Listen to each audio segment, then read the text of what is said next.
Per la 10ª serie i blocchi di partenza in corsia 1 Martina De Faveri, Piave Nuoto, alla 2 Greta Rosina, Amatori Nuoto, 3 Carlotta Nardo, Sporting Club Noale, corsia 4 Emma Tosato, Nuoto Mira,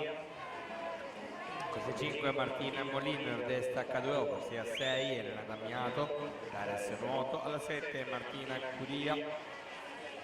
Circolo Nuoto Wisp, corsia 8 Giada Pizzolo, Nuoto Nottoli, 74.